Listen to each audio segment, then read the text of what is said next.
गरिदिनु न, मलाई एकदम लाज लाग्छ कि। धेरै धेरै धन्यवाद छ। यो टन्टेलापुर घाममा पनि तपाईँहरू धैर्य गरेर बसिरहनु भएको छ। तपाईँहरू आज कुनै मेला महोत्सवमा आउनु भएको होइन। मलाई थाहा छ तपाईँहरू अब आफ्ना सन्तानको भविष्य परिवर्तन होस्, हाम्रो देशको मुहार फेरियोस्, सुशासन अन्त्य होस्, भ्रष्टाचार अन्त्य होस् भनेर देशका लागि आउनु भएको छ। यहाँ बस्नेहरूभन्दा त्यहाँ बस्नेहरूको अहिले ठुलो भूमिका छ देश बनाउनको लागि, किनकि फागुन 21 गते निर्वाचन हुँदैछ र त्यो अधिकार, त्यो हतियार, त्यो पावर तपाईँको हातमा छ। सही ठाउँमा प्रयोग गर्ने बेला आएको छ। तपाईँहरू सबैजनाले फागुन 21 गते निर्वाचनमा सहभागी भइदिनु हुनको लागि म सर्वप्रथम हार्दिक अनुरोध गर्दै हार्दिक नमस्कार फेरि पनि स्वीकार गर्छु। बाँके टिमलाई बधाई दिन चाहन्छु, तपाईँहरूलाई बधाई दिन चाहन्छु। नेपालभरि 165 वटा क्षेत्रमा चुनाव हुँदैछ। नेपाल यति ठुलो छ, तर आज कुनै क्षेत्रको चर्चा भइरहेको छ, कुनै उम्मेदवारको चर्चा भइरहेको छ भने त्यो बाँके 3 नम्बरको र खगेन्द्र सिन्हाको चर्चा भयो। म चुनाव प्रचारमा नेपालको हरेक जिल्ला पुगेको छु, हरेक कुना कन्दरामा पुगेको छु। बाँके 3 चुनाव नजित्ने चर्चामा छ भनेपछि विचार गर्नुहोस् जित खोजेको कति चर्चा। तपाईँहरू साँच्चीकै बधाईको पात्र हुनुहुन्छ, किनकि खगेन्द्र सुनारले यहाँबाट चुनाव उठ्ने निर्णय गर्नुभयो र यो ठाउँलाई अलरेडी प्रचारमा ल्याइसक्नुभयो, प्रकाश बनाइसक्नुभयो।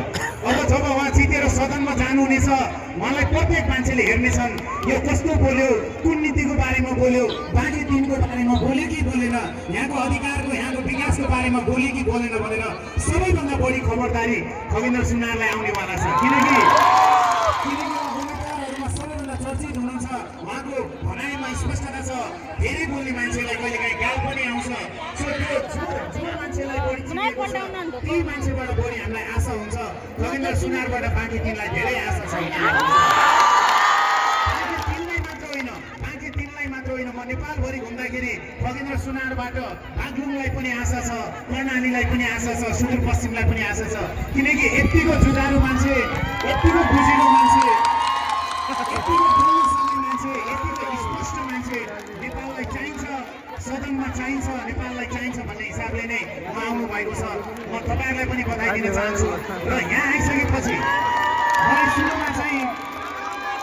सुरुमा चाहिँ बाहिरबाट हेर्दा, टिकटकमा हेर्दा, भिडियोमा हेर्दाखेरि चाहिँ यहाँ बाँके 3 का जनता कति भाग्यमानी होला, खगेन्द्र सुनार पायो भन्ने जस्तो लागेको थियो। तर यहाँ आएर तपाईँहरूको साथ हेर्दाखेरि अहिले चाहिँ मलाई यस्तो लाग्यो तपाईँहरू होइन भाग्यमानी त खगेन्द्र सुनार पो हुनुहुन्छ। यति राम्रो साथ, यति राम्रो स्वागत, यति राम्रो आशीर्वाद तपाईँले पाउनु भएको छ। म अग्रिम बधाई दिन चाहन्छु। चुनावमा नतिजा जे आए पनि तपाईँले मन जित्नु भएको छ। अब नतिजा पनि सही ठाउँमा तपाईँले घन्टीमा भोट हालेर एउटा सक्षम व्यक्तिलाई, नेपालभरिबाट यो मान्छेले जित्ने कि जित्दैन भनेर वाच गरिरहेको व्यक्तिलाई तपाईँहरू जिताएर पठाउँदै हुनुहुन्छ र यो परिवर्तनको महान यात्रामा तपाईँहरू सहभागी हुँदै हुनुहुन्छ। म तपाईँलाई अग्रिम रूपमा बधाई र धन्यवाद दिन चाहन्छु। र त्यही नै हो, तपाईँहरू यसपालि हाम्रो लागि भोट दिँदैछौँ। हामी पहिला एउटा व्यवस्था परिवर्तनका लागि भोट दियौँ। अग्रज नेताहरूले लडे, परिवर्तन गरे, व्यवस्था पनि आयो, गणतन्त्र आयो, संविधान आयो, संहिता आयो, दलितका मुद्दा, महिलाका मुद्दा, गरिबका मुद्दा, क्षेत्रका मुद्दा, विकासका मुद्दा काफीमा लेखियो पनि, संविधानमा लेखियो पनि, तर त्यो व्यवहारमा उत्रिएन।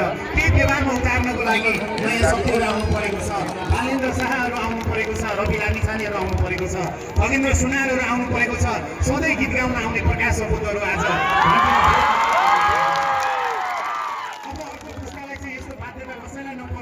कसैले राजनीति गर्नु नपरोस्, हाम्रा छोराछोरीहरू राम्रोसँग पढुन्, डाक्टर, पाइलट, इन्जिनियर जे बन्ने हो बनुन् र यही देशमा बसुन्।